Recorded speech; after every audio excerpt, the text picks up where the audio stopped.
Hi, my name is Ray. I'm a travel junkie.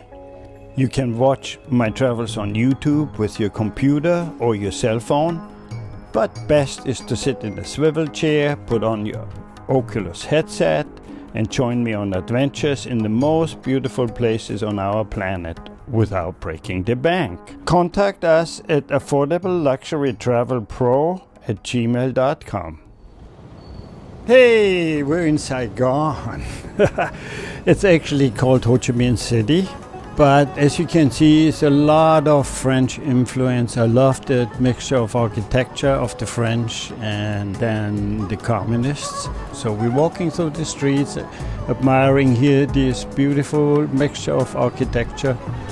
It looks very relaxed here, and there is Ho Chi Minh. I think it's Ho Chi Minh who fought 3 wars against the Japanese, against the French, and against the Americans, and won all 3 wars against this huge oppressing country who wanted to make it a colony. I found out later, I went to the Museum for Women, the Women's Museum of Vietnam, and I found out the wars are won because of the women. With 9 million mopeds ruling the traffic, one can't deny the bad air and noisy streets. A great way to see it is actually go to the water bus station, hop on the water bus where the locals go to different parts of the city, and for a few dollars you can see the city all the way out to the outskirts, to the suburbs. You have like 6-7 stops, bus stops, and it's a great way to see the city, especially if you take the late afternoon ferry and you go through the change of day to night, and you end up back in the city on that water bus after about like an hour and a half, maybe a little less, at night, and the colorful city at night. So it's a great way to see that place.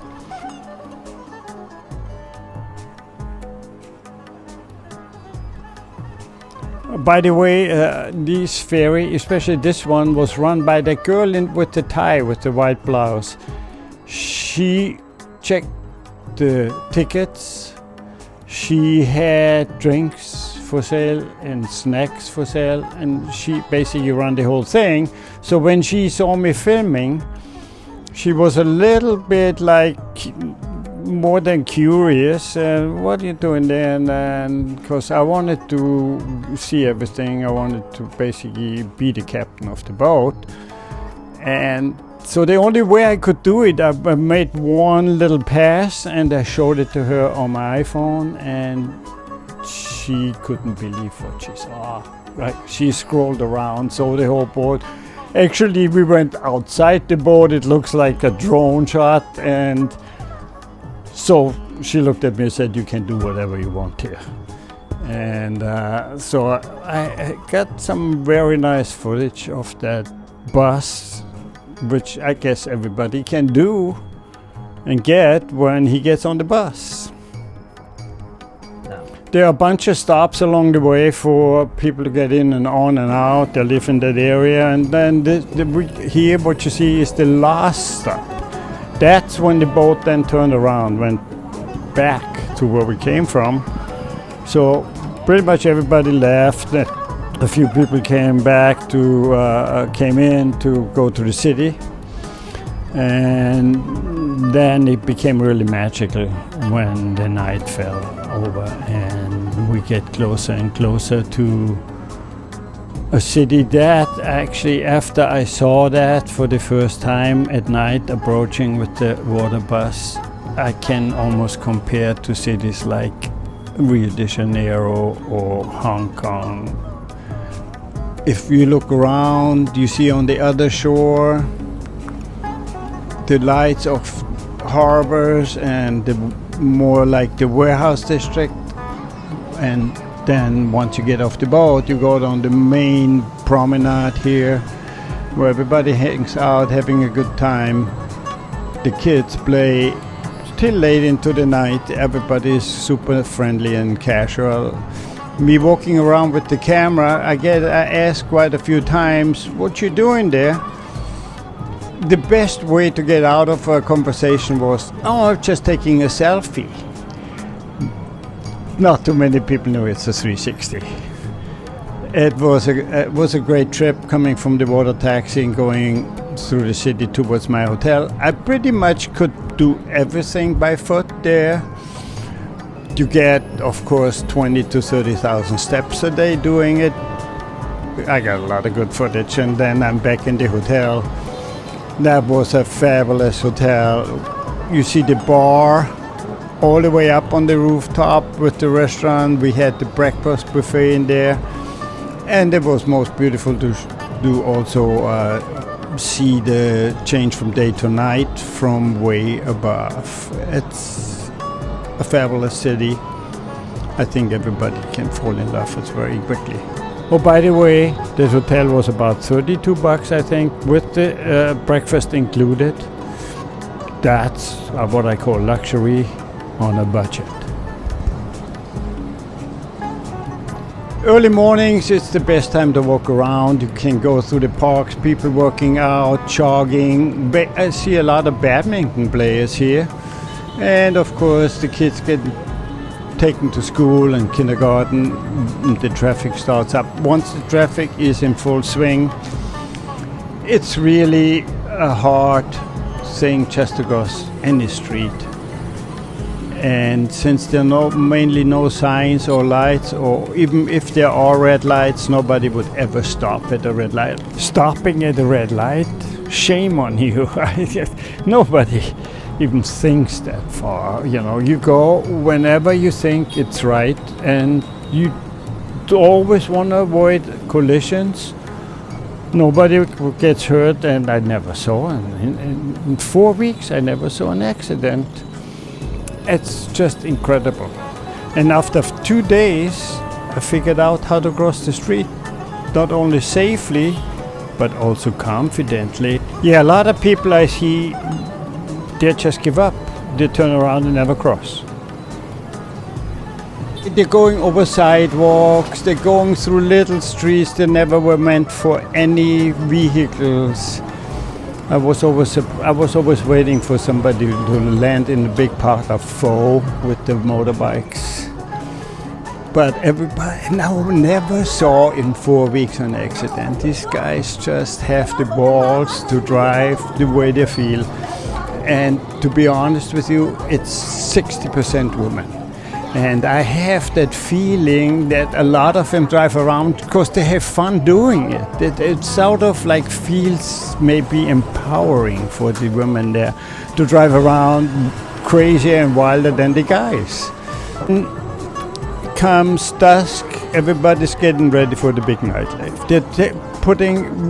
There is traffic now, there will be chairs and tables in an hour. And there'll be no more car, no more traffic going through it, because there'll be thousands and thousands of people walking up and down the world famous Buen Bien Street of Saigon. And then it just goes off all night long. It makes Vegas and Ibiza, maybe Hong Kong and Shanghai, a little village. It was a lot of fun. Noisy too, but at least no traffic. It's just thousands of people, and you can see everybody's getting ready for the night. They're coming in with food. All these tables gonna end up on the street, and it's street food everywhere. Anything you can ever imagine or never saw probably in your life before. I had one really nice incident where I couldn't read the menu, a little bit offbeat, where no foreigners everywhere.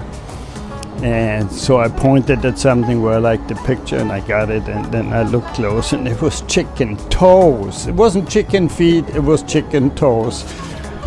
I was like afraid if I don't eat it, maybe they'll throw me in the Red River or something. So there was, thanks God, there was a lot of salad, and I could hide all the chicken toes under the big salad. It made it look like I ate them. I paid quickly and ran out of the restaurant and looked over my shoulder a few times. But That's all the fun of it in a city like this.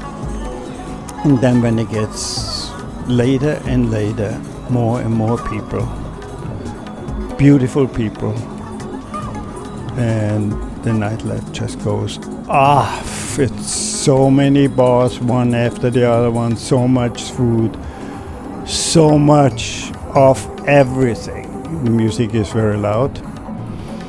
And it goes on probably till the wee hours. I got my footage with my selfie.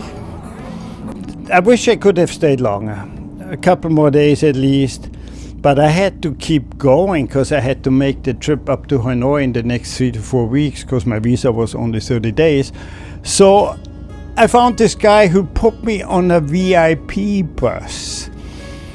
So I had my own little caboose. It was a little narrow, and you had to be in good physical shape to do some filming in there. When I tried to get some footage, it's really not that great. You see, the hallway was really cool, and there are cabooses on the bottom and on the top. And so finally, I arrived at a place called Mui Me. It was a different world. I was on a different planet. This was what I was hoping for. The beach, the ocean. And where is everybody? Not that I miss him. I just had him for a couple of days in Saigon. But now this is paradise. It's called Mui Me. And for some weird reasons, there are a bunch of Germans there, even a German restaurant. There must be one really clever travel agent who packs up a plane and flies them over there. And they're having a blast like I had. It's a beautiful beach. It's very, not famous, but very much like because of the kite surfing. There is always good wind. Not too much, so everybody can enjoy the beach, but there is enough wind for kite surfing. So there's a lot of kite surfing schools along the beach. I missed the season, so I was there in post-season that was an incredible boutique hotel. It's called Unique. I love that place. Look at the pool, endless. The bar, everything was just top-notch. The lady who owned it was super nice, and it was right on the beach. And I think I paid like $32 a night, and that included a really fabulous breakfast with everything right there on the beach. Then you go, the water is warm, the water is like 80s. And occasionally lay in the sun, the lady comes by with the coconut, you get the coconut there. I was just Mui Me. Also, the city was basically one big road where there's restaurants lined up and shops, good seafood. But the beach was one of the nicest beaches on the trip. Yeah, this beach, just unbelievable. Belonged all to me. There was nobody else. So I would have loved to stay there. I don't know, days, months, years. But my visa only was 30 days, and I had to make it up to Hanoi, about 1,200 miles on buses, trains, whatnot. So I had to keep going. It broke my heart. I'm coming back. Mui Me, I promise you I will be back.